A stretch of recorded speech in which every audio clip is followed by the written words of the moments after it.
Good afternoon. Welcome back to the workbench here at Scale Models Midwest. As always, David here, hoping you're having a great 4th of July weekend, safe, watching fireworks and whatnot. Okay, so what my friend Joe wanted me to build for him was the AMT 1970 Chevrolet Monte Carlo SS 454. He asked for a couple of little different things to be done to it, and I said I could certainly try. He wanted it painted in champagne gold like that, no vinyl top, and Scale Finishes had the exact match color right here, 1970 Chevrolet champagne gold, and it really, the paint laid down really well. What I did was, I'll go ahead and show you the car here as we're talking about it. The car, what I did was I painted this with 5 coats of the Scale Finishes champagne gold. I did 2 light mist and 3 wet heavies over the span of 45 minutes, and then I let it sit for about a week, and then I polished it out. Actually, I polished it out Friday and Saturday. I spent about 2 hours polishing this. I started with 1500 grit sanding polishing pads like these, but then I remembered I had these little things. See if I can make sure I get this shown up on the camera.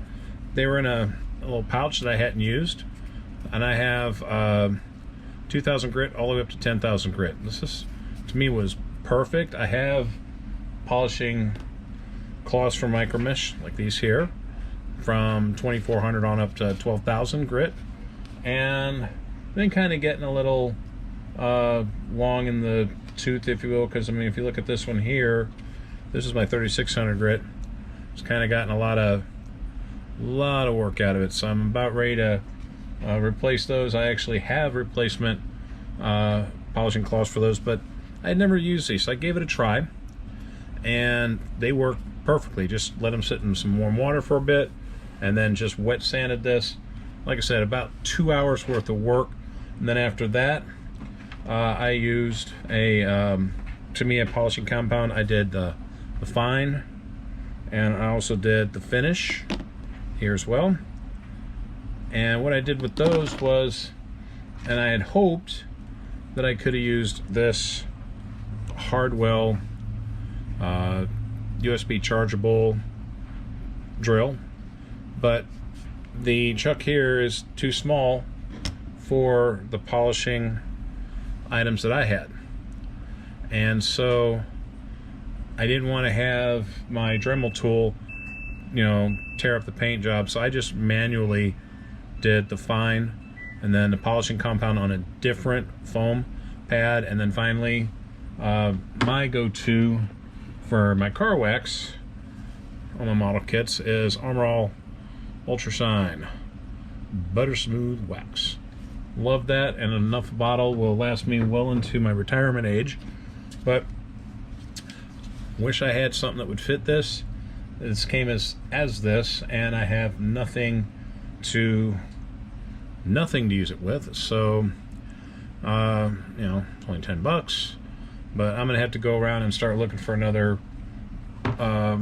polishing tool that has a chuck that will fit something of that size without having to have my Dremel, because even at number 1 it spins at such a high RPM that I'm actually afraid that it'll burn through the paint, and I don't want to do that, especially if it's a kit that I'm working for a friend of mine.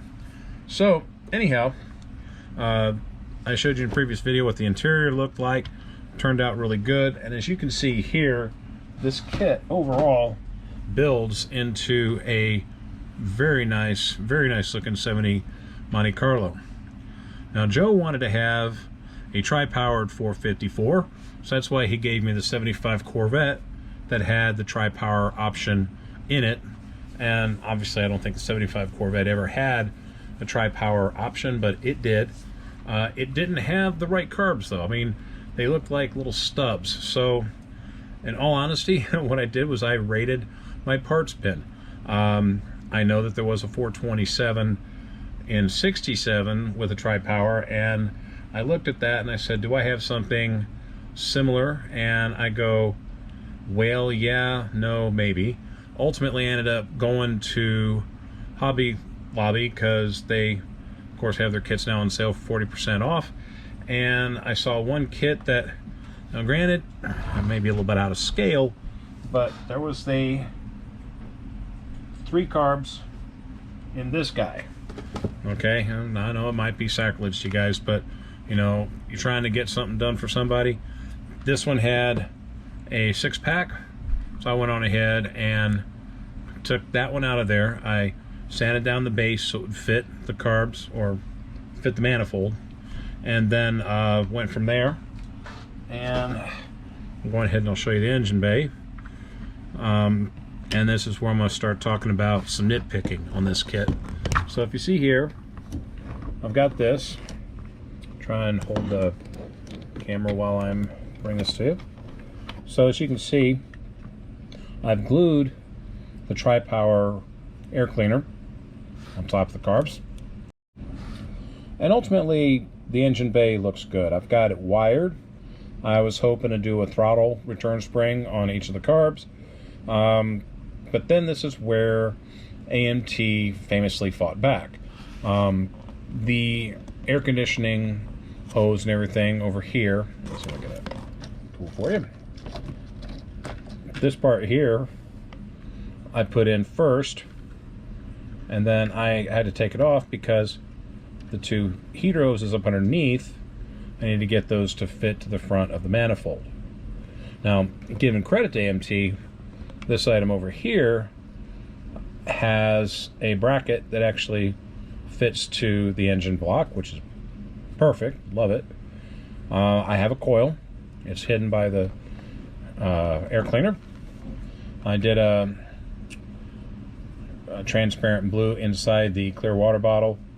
I still have to use a little paint pen to get the positive and negative battery terminals on the battery, but it had a fan shroud that I didn't put on because one, the engine is just slightly askew to the left, or sorry, here to the right. In the picture it looks to the left, but it's not too bad. Unfortunately, being that it's just slightly askew, I couldn't put the shroud here and have the engine fan fit in it, so went to the parts box. No big deal, it's not a make or break. Underneath, the car did really well. I did have overspray. The separate chassis attached to it really nice and neat, and then everything else kind of fell into place as you put it in. A little paint detail here and there. And then when I tried to put this together, final assembly, that's when it started to bite back once again. The firewall, you can't tell from here, but I actually had to cut a 1/4 inch of each side of the firewall because, and while I still look at it, I say it's just a little bit back from the wheel wells. It's not, to me, perfectly centered. It's close, or I should say close enough, but you know, right here I would think that the firewall would connect to the interior engine bay fender well, and it does not. It's probably about 1/8 of an inch off. I think that 1/8 of an inch would make the difference between this showing better in the wheel wells or not, but I did take this apart, put it back together like 8 times before I finally said, you know, I'm going to go on ahead and cut the firewall back out. Took it out, got everything back in, got the engine back in, got the chassis together. It was sitting up really, really high in the front end at this point. I thought at first the chassis was warped. Ultimately, it wasn't, but I had to sand down the box that the air conditioning assembly connected to. I sanded about 1/8 of an inch of that off so the engine could sit better in the engine bay, especially because it was going right up against this valve cover. Ultimately, that fit. Then what I did was, after trimming 1/4 inch off of the firewall so I can get the slip just down, slightly pushed back and got that glued in place. So it ultimately worked, but it's definitely something to watch out for when you're building this kit. it happens. You know, it's one of those things. You think you got it, and I test fit everything before I put it together, and as I test fit, everything was great. Took it apart and, you know, just did the white glue thing, but then something happens, and as it goes together, you're going, what did I do wrong? And rather than just get upset and tear it apart, I just powered through it. Took me at least an hour and a half to figure this out, but once I got it in, it looked reasonably well. It sits maybe a little bit higher than I remember these Monte Carlos sitting, but then I started looking at pictures and I go, still looks good. I did about an hour's worth of bare metal foil on this, and that was another item. I have to work on getting another package of bare metal foil because I have one that's been sitting in my cubicle here for about 3 years and started falling apart on me, even with a brand new number 11 blade trying to cut it. So I just said forget it, did what I could, again powered through, and then had, you know, that taken care of. Now another thing I noticed when I was getting the side mirrors put on, I just noticed I still have to touch up the door handles. That's no problem, I'll do that after the video's done. There was no left side driver mirror, nothing on the chrome tree, nothing in the non-chrome trees. There was one for the right hand side, and I figured I'm not gonna put one on the right hand side. I just left it as is, you know, and I didn't have anything in my parts box, unfortunately, but I figured what I was going to do was I was going to drill out the part, put a little wire in it, and then just drill out a hole here and put it in just right. Unfortunately, you know, didn't happen, but ultimately, out of all of that, you know, it turned out to be a really good kit, and I went so far as to, you know, brush paint the like felt under tray for this, and everything fits. Ultimately, it does look really good. I just have to touch up, I think, the door handles. If you also notice, the polishing job, this is 2K clear from Scale Finishes as well, and it just turned out really, really good. I hope Joe likes it. You know, hopefully he's watching these videos. But I liked it. You know, and I hope you like it too. Hope this inspires you to build the kit. I'm certainly not going to say don't build this kit. Just watch out when you're putting things together. Sometimes a kit's gonna fall together pretty well, like Tamiya kits or what have you, and sometimes they won't. I've had some good luck with AMT kits, and like my 70.5 Camaro from years back, I've had some not so good luck with them. This was one that I had a lot better luck than not, and I do like the results. They show well for themselves. The only drawback on this one that was caused by me personally is that I've got a rolling chassis. The front tire though, the hub that I tried to glue in right, I got a little bit of glue on it, and so therefore I don't have 4 wheels rolling. But then again, these aren't toys. These are models to be displayed on a shelf, on a desk, or in an office, what have you. And so that was my fault. Sorry about that, Joe. The other thing is I tried to get this to do a steerable, but when I was trying to size up the Corvette's steering, I was looking at this here, and the assembly came as it was already with, you know, pre-drilled holes for it to tie into the tie rod up front. So I didn't feel like cutting this part out just to put another tie rod in. In fact, I test fit it to see if it would work, and it would not. So unfortunately, the steering capability from the Corvette, I couldn't adapt to this one without causing some issues. So I just went on ahead and left it as is, and I think what I'll do is I'll just build the Corvette for Joe as well, since I'll be bringing this up to him later on, and build the Corvette kind of as a stalker. I'll have that one with steering, but for this one No steerable wheels, but still, this is a great kit. I think overall I liked it. I liked how the paint and the 2K clear came out.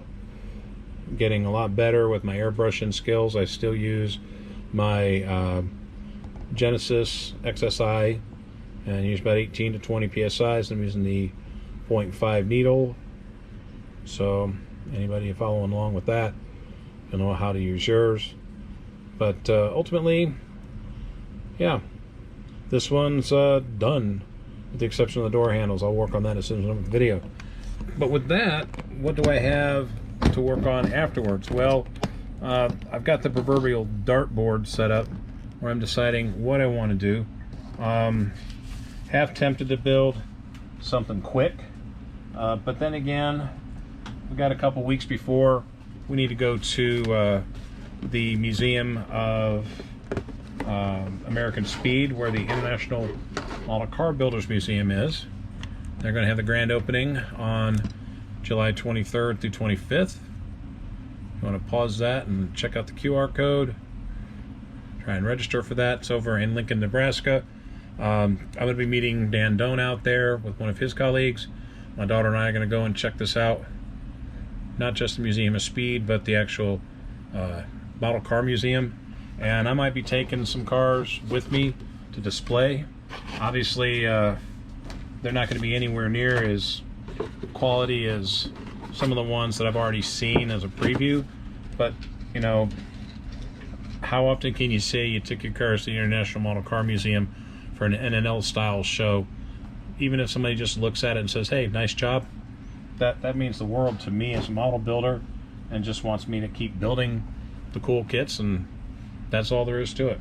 With that, again, what do I plan on building next? Well, first things first, I took that triple carb setup out of the Roadrunner, so that's next on the list.